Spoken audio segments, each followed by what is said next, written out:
Hey guys, J-Man here. All right, let's talk about Cyberfrog Rekt Planet. So this is actually the first ever Cyberfrog comic that I've read. I have heard of Cyberfrog, and I think I remember possibly in the 90s maybe seeing an issue or two. I always thought it looked kind of neat. And weird, oddly enough, I really like frogs and toads. I don't know why. That's just like a random thing. I actually like frogs. I remember as a kid finding frogs, be like, oh, they're so neat, and they're kind of weird looking. And green is actually my favorite color, but so whatever. That's not going to taint my review. But I really liked this comic, man. I thought it was really cool. Now I don't know the order to read these in, like at all. Why did I read Rekt Planet first? Because the name sounded neat. I thought, ooh, and it's like with a K, so it's all spelt weird. So I thought, oh, this might be kind of fun to read. So we're gonna break it down. I'm gonna share my screen so I can show it. It's easier for me if I can share my screen and go through. I'm not gonna sit here and go through this whole entire comic. It's just like it's just not worth doing that. We're gonna just go just briefly a little bit so I can show you a little bit of it. So Cyberfrog here is I don't know the backstory of this character. He certainly looks really awesome to me, and he's very unique, so I think that's really cool. I think for the storyline, I'm very close to giving it a 2 out of 2. So if I give it a 0, it's garbage. If I give it a 1, it's okay. 1.5 is really good, and 2 is amazing. I'm very close to giving this a 2 out of 2 score for the story because I really got involved in it. I'll do, oh gosh. Yeah, you know what? I'm gonna give it a 2. I'm gonna give it a 2 for the story.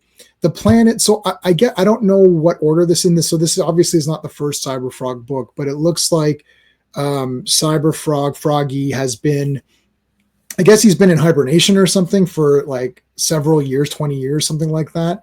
He's woken up, and then all of these like hornet creature thingies have sort of invaded the planet. They can't see red, but spoiler, I won't spoil anything. So they can't see red. So humans have been sort of surviving in little camps or something, and they wear red so that these hornet creatures can't see them. There's a name for them, Vizpiz or something.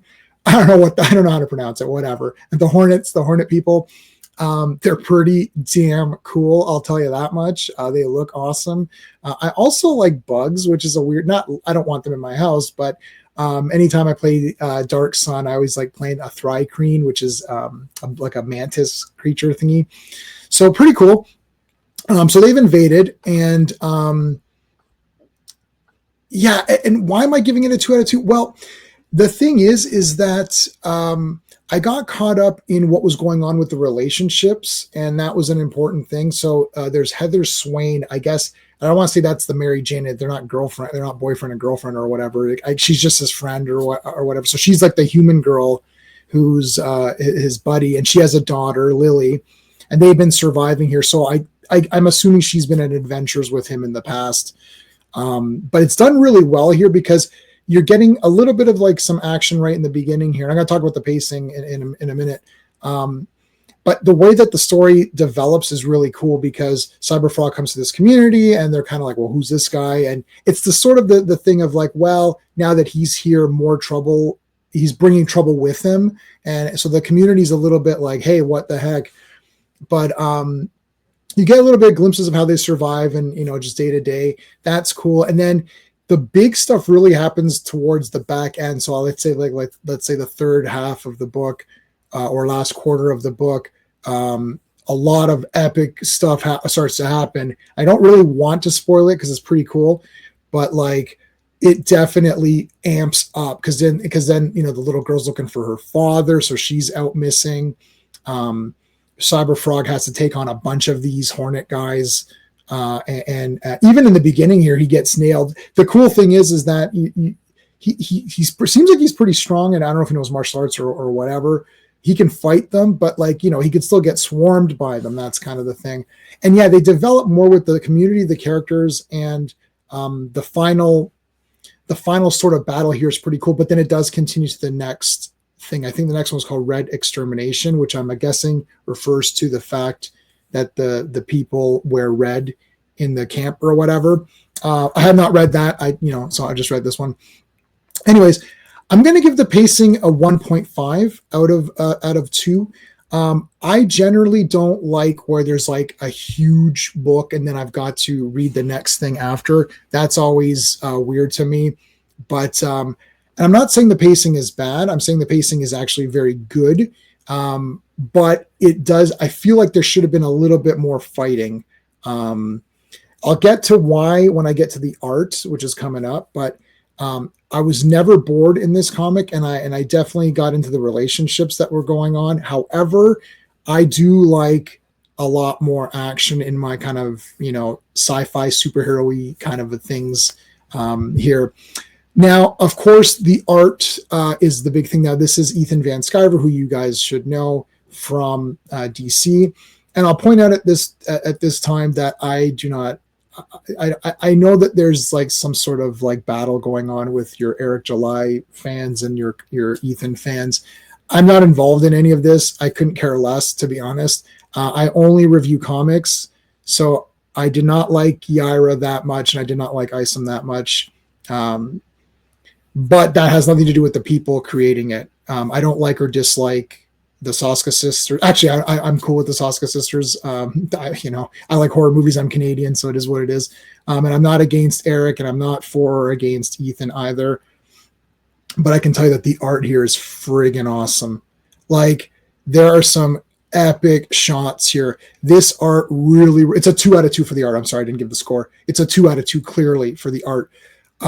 This takes me right back to your days of Image, and I love the Image creators. Look, I know that's like, oh, the Image comics. Look, I don't care.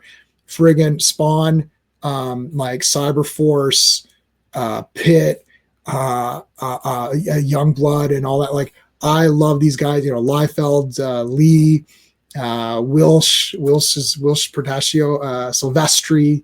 All those guys are so good. So I love the art here.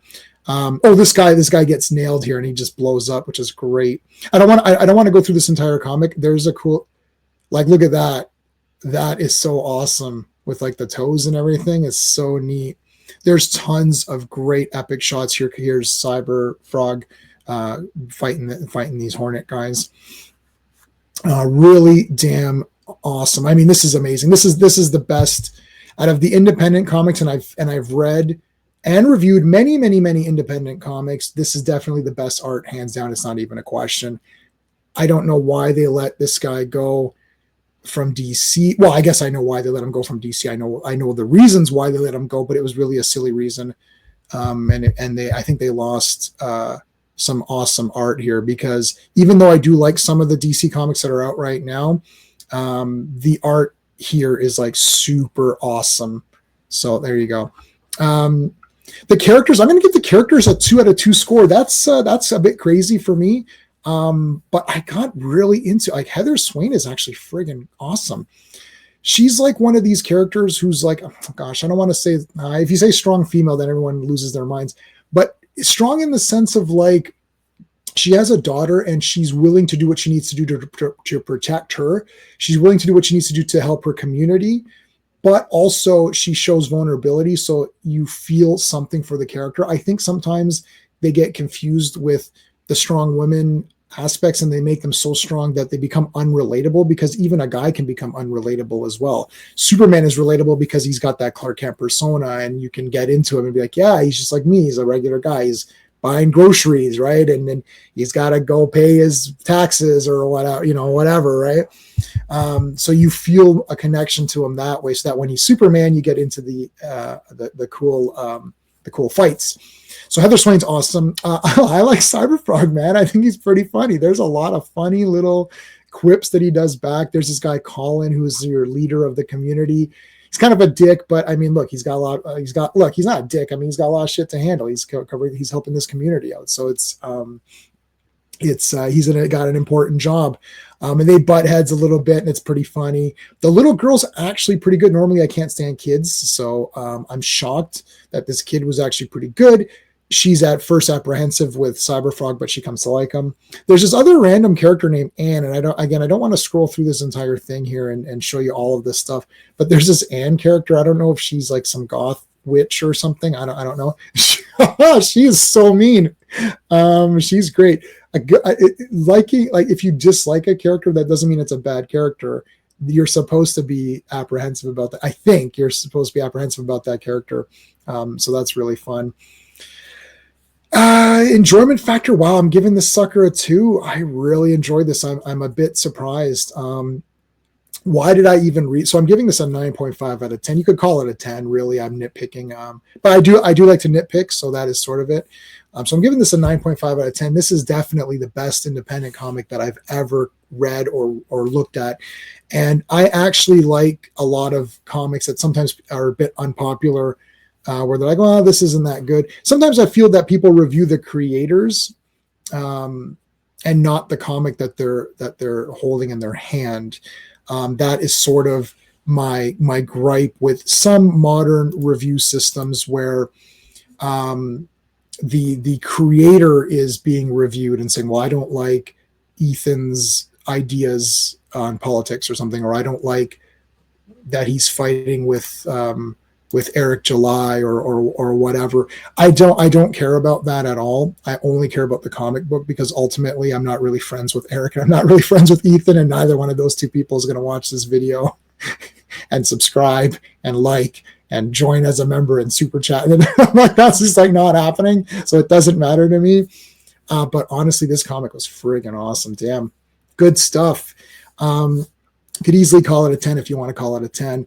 But I like to nitpick. So again, I want more action. So my thing was that this felt like an Image 90s comic, which I love, and those always had massive amounts of action. So I'm always going to want more action, unless the entire comic is fighting. Then I'm probably going to say I want more action. But yeah, hell yeah, man, this is awesome, guys. Let me know in the comments, man, what you thought of Cyberfrog Rekt Planet. Are you reading this? Because I don't want people to get into this versus mode. Read what's out there, and don't always trust what I'm saying either. Read the comic. I'm not right every time, and my opinion is not the same as your opinion. You might have a different take. Like, you might think this art looks bad.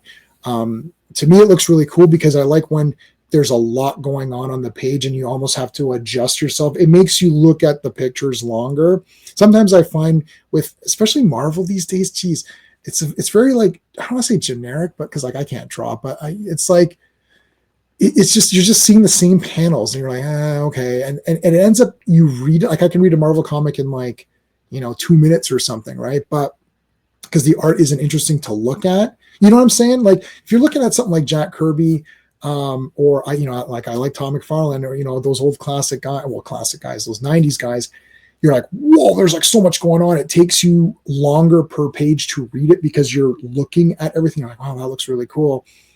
And then sometimes you end up looking at the pictures before you even start reading, right? Which, usually I start reading the dialogue or whatever, but sometimes you're like, wow, that looks awesome. You kind of take a step back, like, yeah, that looks really cool, and then you're like, oh yeah, I should read this as well. So I think he's captured that. So again, don't, if you're gonna, you can comment whatever you want. I won't block anyone, but this isn't a pro or anti anything. I don't care. I'm just reviewing the comic, and it was awesome. My opinion only. Thank you guys for watching. Make sure you like the video, subscribe, all that stuff. Thanks, guys.